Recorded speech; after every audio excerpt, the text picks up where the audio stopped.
Guys, in chapter 2 of Fear. Let's talk about Derek Chauvin. And I might be mispronouncing his name. Apologies if I am. Chauvin's the guy that put his knee on the neck of George Floyd. Now there is video footage, police body cams, I believe. George Floyd was actually pleading and yelling, "I can't breathe," when he was in the back of the squad car before the whole knee incident happened. Now there are some people who believe that this proves that Chauvin didn't kill him, that it was the narcotic that was coursing through Floyd's system that actually caused his death. Based just on that, I have not been following the trial, but based just on what I just told you, that doesn't prove anything.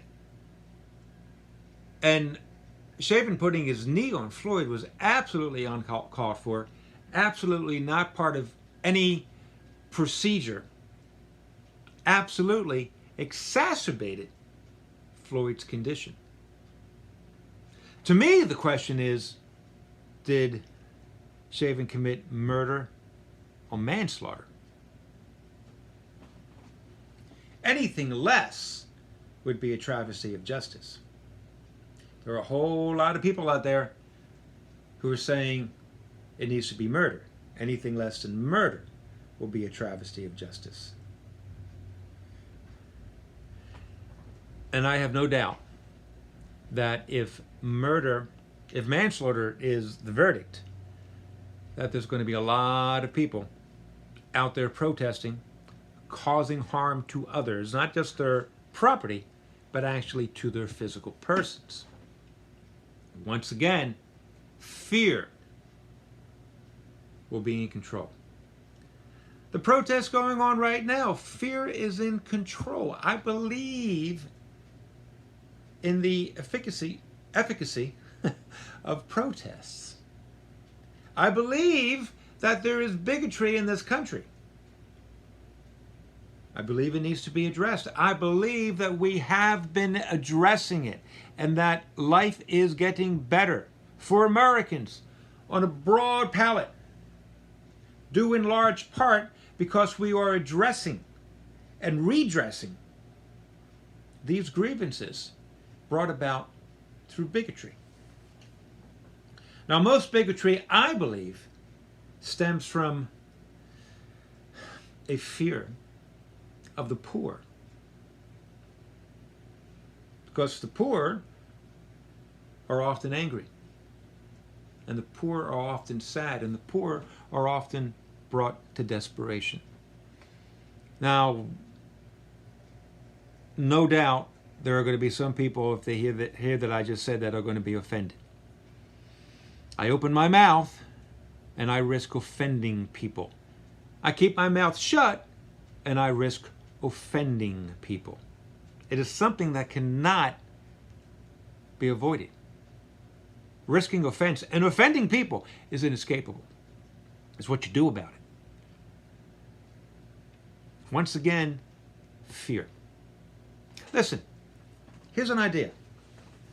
I am not saying, although I suppose some of you are going to think I am, I'm not talking about blaming the victim. What I want to say now is,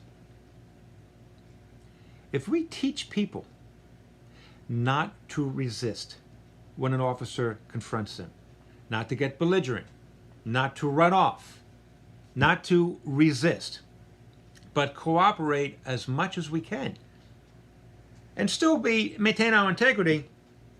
Hey, I don't like what you're doing, but here you go. Here's my ID. Whatever. Here you go. I'll walk out of the car. Whatever. But I don't like what you're doing. I'm going to have something to say about this.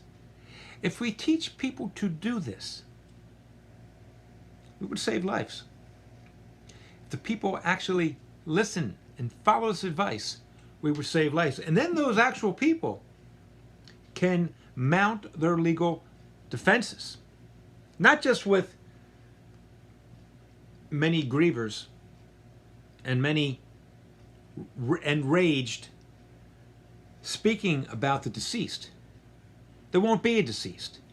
There will be the person, him or herself, that has been aggrieved, potentially, by the police, and that person can mount his or her own defense with the help of families, friends, attorneys. We would save lives. And most importantly, we would help every single one of our brothers and sisters to maintain their dignity, which everybody has.